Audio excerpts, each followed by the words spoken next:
we only have like 2 weeks until the election and what comes with that. So I was going to talk about today, some of the things that a dealer can do, right now to kind of get his team prepared, to control mental mindset, and to have everything in place, because I know a lot of people aren't going to spend a lot of money right now.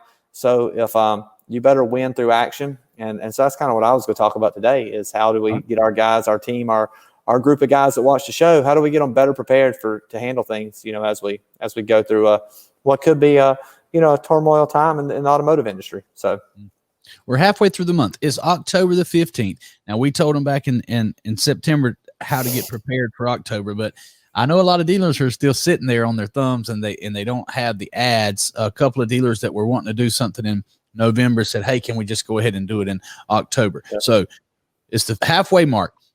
You got dealers watching this. Dealers are going to watch it. What can we do? What can we do, Caleb, to pull this month out? All right. So the first thing I was going to talk about is mastering the art of timing. And so you hear that and you might think, well, that's about, striking at the right time or whatever. But when I'm talking about mastering the art of timing, Billy, I'm talking about controlling the time inside your store. So a couple ways to do that. If you're a dealer right now and you're watching the show, hopefully you are, or you're going to watch it later. I get a lot of people that watch it later, after work or whatever, or on their lunch. But if you look around your store, and we used to do this when we were calling, selling Card on Demand, we would say, hey, stand up, look around your showroom right now, and what's people doing? And you'd have, somebody getting coffee, somebody, 2 or 3 guys in a huddle in an office, just a lot of stuff going on. And we would say, now they could what if they were training right now? What if they were doing something productive right now? Let's get something in front of them. And that's how we would sell that product. But it actually goes beyond that with controlling timing. We need to, right now, 2 weeks to go, save have a great month, finish your month strong. You got to recontrol everyone's time. So what I like to do is just 100% sales related and sales manager related. Billy, I like to go and print out an hourly schedule, and you can go, you can just calendarsthatwork.com is a free site. You can get free calendars from, but anywhere, just an hourly calendar. And if you look at it and you look at your day, what you'll find, Billy, is the dealership opens at 9 o'clock. So let's say sales comes in at 8:30. They have an 8:30 to 9 o'clock sales meeting. They leave the 9 o'clock sales meeting. They go get the lot ready, put balloons out or whatever. They end up wasting about an hour of time to 10. And then lunch starts at 11:30 to 12. And you got 2 hour, usually 2 to 3 hours of lunch rotation. And then you've got from 2 o'clock to 5 o'clock before the first shift leaves, if they're on a rotating schedule. If not, they're there till 8, right? Or 7, whenever the dealership closes. And so what you'll see, Billy, is you'll see a couple hours, even though you might be at the dealership for 12 hours or 10 hours, you really only have a couple hours where there's not defined action, and that's when you should sell cars. But controlling time, if you schedule it, they say if you schedule it, it'll get done. You really need to look at controlling everyone's time. So a project you could do or a test you could do, Billy, is take your teams and have everyone have that schedule printed out. And then I bring them in the sales meeting and go around the table, Billy. And I'll say, okay, hey, Billy, all right, the sales meeting ends at 9. What time are you going to lunch today? Well, Billy's on 18. Billy's going to lunch at 12. And Billy's coming back at 1. And then, Billy, what time are you off today? Billy's off at 5. So I know that Billy at my dealership is his early night out. He's off at 5. He's going from lunch to 12 to 1, and he's going to be moving the lot. So he has from 10 to 12 and from 1 to 5 today to sell a car, 6 hours. So I need to control Billy's actions with timing, control my timing. So I'm going to say, Billy, all right, well, at 10 o'clock, you've got a one-on-one with manager A. Okay. And from 10 to 10:30 is your one-on-one. You need to get a set number of appointments scheduled. All right. From 10:30 to 12, Billy, you're going to call, you're going to call your last 7 days of contacts. That's when you're going to do all your follow-up. And then at 11:45, before you go to lunch at 12, you're going to come to the sales tower. You're going to show me what you've done. You're going to show me appointments you've lined up for 1 o'clock to 5 o'clock today. And if Billy don't have anything scheduled from 1 to 5 with appointments, then Billy's just hoping somebody shows up, and it's just another wasted day. So a quick exercise you can do is do the schedules for everybody. Do it for the managers too. When you could schedule their one-on-one, just schedule everybody's day out for them, because most people aren't good at keeping a schedule and staying on it.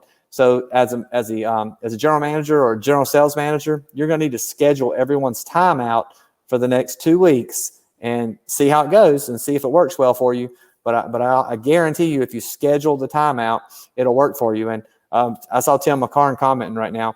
Tim was a dealer, and I did that for him. I got him to schedule the timeout, and he started selling more cars. He spent no more money. He didn't do anything different but controlling time.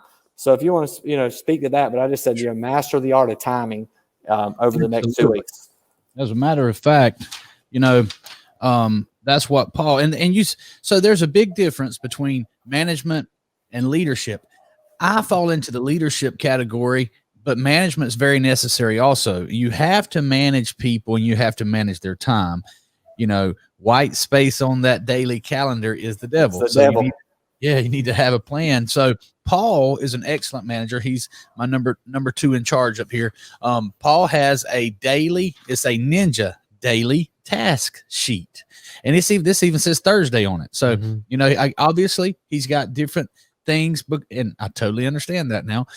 On Sunday and Monday, it's the ads are just starting. So we're just fielding new ads. I'm sure that has something to do with that. And then on Thursday, I'm sure there's something in here about going back, and refreshing. That's one of his words, the old ads. So without a doubt, we do exactly what you're talking about. And a salesperson, I was one, you have a lot of high energy, young salespeople that they need somebody to manage their time, because they're not going to manage. They're going to have a good time. They may be talented. They may train, but if you actually manage that time, because here's the biggest problem. Here's why what's the average salesperson? What do they sell? 12 cars. What's the numbers now? Do you know? 10 to 11 cars a month is the average salesperson. Here's why they don't sell. Everybody should sell 25, but here's the fact. They're just not working while they're there. They may be there from 9 to 9, but they're not working they're on that, like you mentioned it. You had a lot packed in there with what you said. You mentioned they're on the hope system. The hope system, you need to be able to predict what's going to happen, and you can do that if you manage your time. So, and yeah. I'm not a great time manager, but two people, I'm sorry. I was reading Paul's comment. I apologize. But someone, that's why I have someone around me that's very good at planning the time. In Dory's schedules, I talk to I spend a lot of my time, like you, on the phone or doing a demo, and they just send me reminders. You have a 9:30, you have a 10, you have a 10:30, and you just got to have it mapped out, or you're going to fail. Yeah, and it's hard for people to understand that don't run their life that way. Because I a lot of times, like, hey, listen, you have to give me a time. I have to schedule the time to talk to you. You can't just call me, because I'm not going to answer the phone, because I'm scheduled out. My day is scheduled, and I'm going to do things. I have certain times set up for success. I think Grant calls it, your power success schedule or whatever. But I've got my schedule set, and I have to work in those times, or I'm not going to be able to accomplish things. So look, if emergency comes up, that's a whole different, it's a situation. I've talked to most of my customers and say, look, just send me a 911 if it's that important. Otherwise, text, let's schedule it. And because if we schedule it, you'll be ready, I'll be ready, and it'll be productive, and we'll be able to be prepared to get things done. So it's the same way with salespeople. I don't think they don't want to work or they don't want to be managed. They just want somebody to show them. It's a combination of leadership and management. If I tell you, like, Billy, go do all this, and it's busy work, you're not going to like it. But if I say, Billy, here's what we're going to do, from 10:30 to 11:30, you're going to go call these people that we've all identified as hot opportunities. And then from 11:30 to 12, I'm going to follow up with all the hot ones. I'll call them and I'll help you get the appointment. Then Billy's going to work, and he's going to, because what's in it for him is I'm going to do my part. If Billy comes to me at 11:30 and he hasn't done anything and just wants me to call them, I'm not going to do it either. And now nothing got done. So you as a salesperson, you need to put forth the effort so that the manager has the has the reason to do it. So you want to, but I think if they know how to work, they have a set schedule, they know what's going to happen for the day, then they can schedule it out, and they'll be prepared, they'll be ready. And then also, if on their schedule is I'm going to be on the lot from 2 p.m. to 5 p.m., but I've already done all my work and I have all my appointments set, then as a manager, I'm not going to yell at them and say, why are you standing outside? Go get on the phone. And I can say, no, I was already on the phone from, like you scheduled me to be, Billy. You told me to be on the phone from 10:30 to 12. I did that, and now I'm waiting on opportunities to show up.